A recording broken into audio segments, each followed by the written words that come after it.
and thank you for joining us on this vlog. So I'm Heather Pendlebury and I am joined by my colleague John Foster. And together we're going to be exploring the upcoming changes to the Trust Registration Service, commonly referred to as TRS. So this vlog is targeted at private client individuals who currently have or are looking at setting up either a trust arrangement here in the UK or an offshore trust arrangement with UK connections. So why does this matter? Well, it matters because the scope of UK connected trusts that are required to register with the Trust Registration Service has been extended. So this means that many more trust arrangements are going to be affected, potentially creating significant additional compliance obligations for trustees. But before we explore these changes, John, can we just firstly look at what the TRS is? Yes, thanks, Heather. So the TRS is an online service that was set up by HMRC to replace the 41G paper form that was previously used to inform HMRC of the existence of a trust and its need to report a tax liability.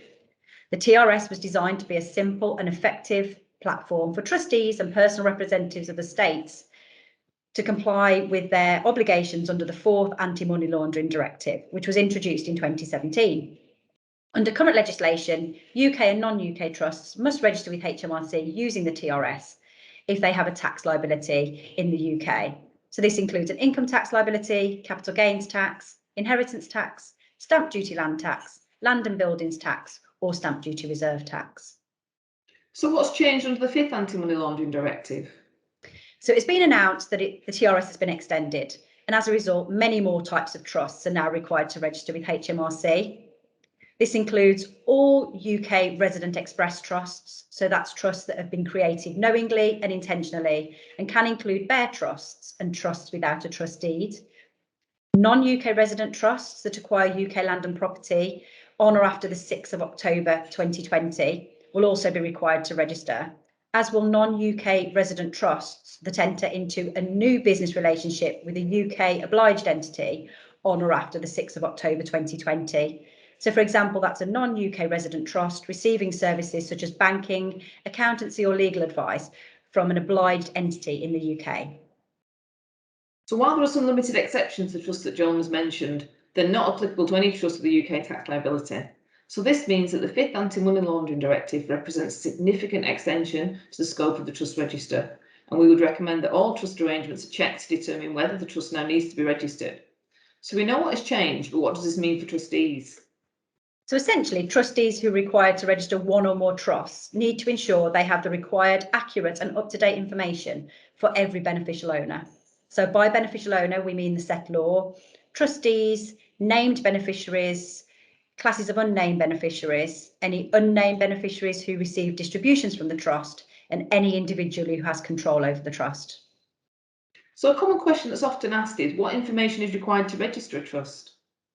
Well, for non-taxable trusts who now need to be registered, trustees are required to maintain accurate details for each beneficial owner. So that can include personal details such as dates of birth, tax references, and in some cases, passport details will be needed. Taxable trusts have to provide further information, such as details of the trust settlor or settlors if there's more than one, and the trust assets. All information required for the trust register must be submitted using the TRS, and changes to details held on the register must be submitted as updates. I mean, while this is an obligation for the trustees to keep the register up to date, they can appoint an agent to do that on their behalf. So we've discussed the changes, but when does all of this come into effect, and when do trustees need to act? Well, HMRC have announced that the system has been updated from the 1st of September 2021, so it is capable of handling all the new registration required under the 5th Anti-Money Laundering Directive.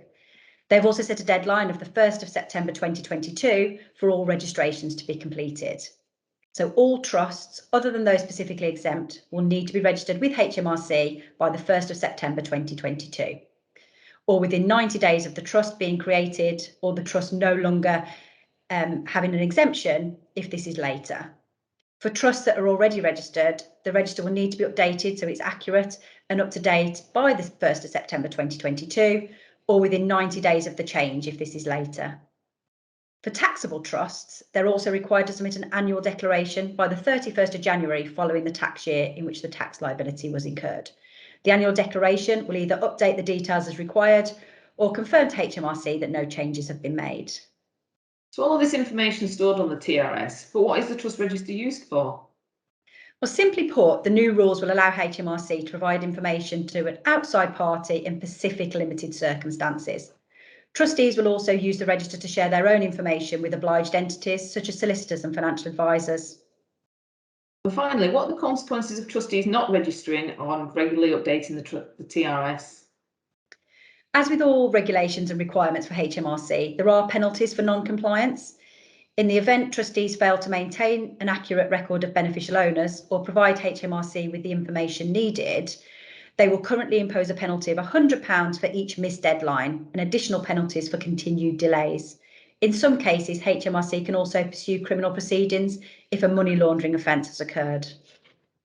We appreciate that elements of these changes can be confusing. However, RSM is on hand to help you with all aspects of a trust beneficial ownership register.